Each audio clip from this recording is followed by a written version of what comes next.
A Revolução dos Bichos é uma leitura extremamente importante e muito atual, apesar do livro ter sido lançado em 1945. Com uma leitura extremamente simples, uma linguagem muito boa, de fácil entendimento, A Revolução dos Bichos é um livro até para crianças e de uma importância extrema. Por quê? O livro ressalta, desde os seus primeiros capítulos, que os animais ali da fazenda, né, estavam muito insatisfeitos com a administração do Sr. Jones, que é o dono da fazenda. Então, certo dia, surge o Major, que é o porco mais velho entre os porcos da fazenda. E ele acaba por sugerir aos outros animais uma espécie de revolução e tomada de poder dos animais para que a fazenda fosse deles. E ali ele começa a definir os princípios do animalismo. É claro que esse livro é uma alegoria, é uma fábula, é o que acontece na Revolução Russa. Cada personagem aqui no livro listado tem o seu representante real da história. Por exemplo, o Major, que é o grande idealizador da Revolução, seria no caso Karl Marx. E o Bola de Neve e Napoleão são outros dois personagens. Bola de Neve é mais puxado a Trotsky, alguma coisa assim, e Napoleão seria Stalin. O mais interessante desse livro é que ele faz uma crítica muito forte ao sistema totalitário socialista e é escrito por um socialista. George Orwell era socialista, trotskista, e ele critica muito isso em suas obras, tanto nessa quanto em 1984, que é um livro muito conhecido dele, a visão totalitária do socialismo stalinista. A trama da história se dá quando os dois porquinhos, Snowball, que no caso, na minha tradução aqui, é o Bola de Neve e Napoleão, começam a divergir suas ideias quando eles tomam o poder. Como os porcos são os mais inteligentes na fazenda, eles dois acabam se divergindo em tudo. Um não concorda com o outro nisso, e etc. Acaba que Napoleão expulsa Bola de Neve da fazenda e toma o poder da revolução, sendo assim o líder mor, né? O líder cultuado pelos outros animais. E ele acaba para deixar que os outros animais prestem a ele um culto, né? Como se fosse um líder supremo. Isso nós vimos bastante, vemos hoje ainda, infelizmente. Por isso essa leitura é uma leitura bastante atual, é uma leitura de bastante entendimento e que você, com certeza, se ler esse livro, vai conseguir enxergar vários exemplos desse na atualidade. Eu acredito que esse lixo... Na minha visão, esse livro mexe com 4 aspectos diferentes que são bem claros no decorrer da história. O primeiro deles é a justiça. Os animais da fazenda queriam justiça, e por isso, com o sentimento do animalismo proclamado pelo Major no começo da história, acaba incutindo neles essa sensação de justiça, e aí a revolução busca bastante isso.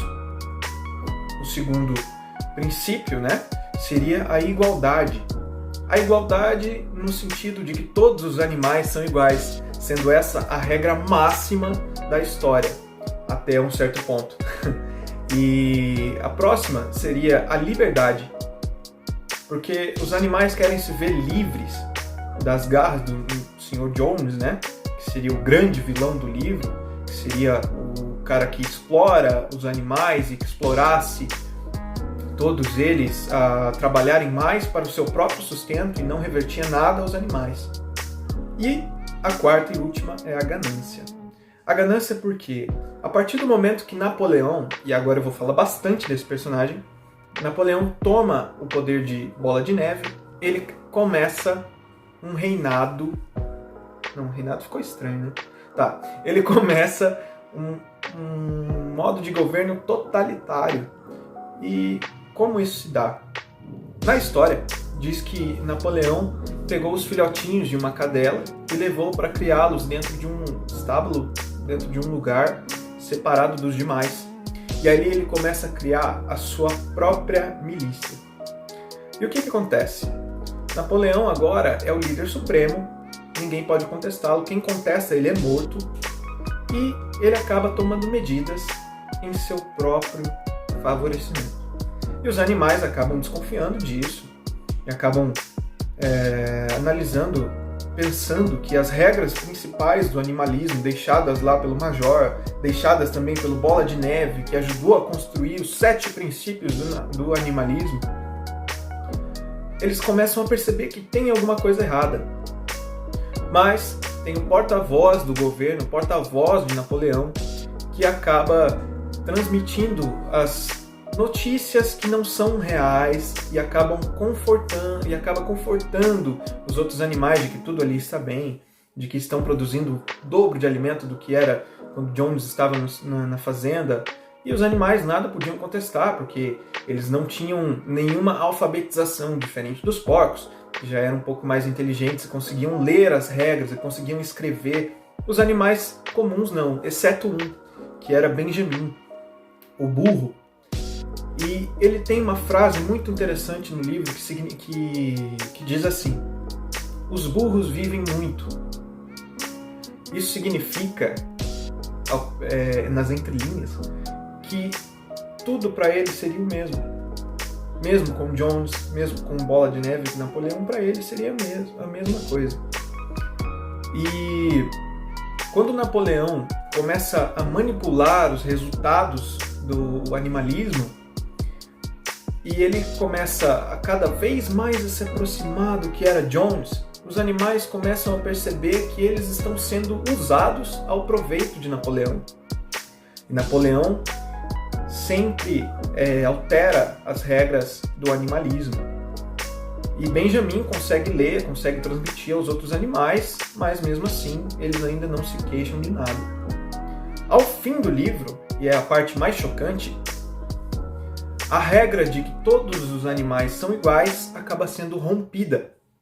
Por quê? Porque os porcos, junto com Napoleão, acabam tendo mais privilégios, acabam entrando na casa do antigo senhor da fazenda, o Jones, acabam vestindo roupas de humanos, acabam andando em 2 pernas, e a regra é alterada para todos os animais são iguais, mas alguns animais são mais iguais que outros. Isso significa que ali acabou e caiu por terra todo o princípio de igualdade, e todos os animais que ali viviam acabaram desacreditando do personagem Napoleão. Porém, a esperança incutida neles e o medo de que Jones voltaria é muito maior, e eles acreditam sempre que tudo vai melhorar, o que é uma inverdade. Esse livro acaba de maneira muito icônica, mostrando que os porcos que agora gerenciavam a fazenda faziam negócios com humanos, mandavam outros animais para outras fazendas, e isso acaba revelando que, no fim, tudo é sempre a mesma coisa. Se você parar para pensar, eu tenho certeza que você vai achar um exemplo desses no mundo atual. E a grande sacada do livro é trazer um ciclo. É um ciclo vicioso. Sempre que existem novos governos, novos interesses, novas ganâncias, novos personagens. E é um livro de, como já mencionei, uma leitura extremamente importante. Eu tenho certeza que você vai adorar, como eu adorei esse livro, um dos melhores livros que eu já li. É um livro bem curtinho, é um livro bem tranquilo de entender.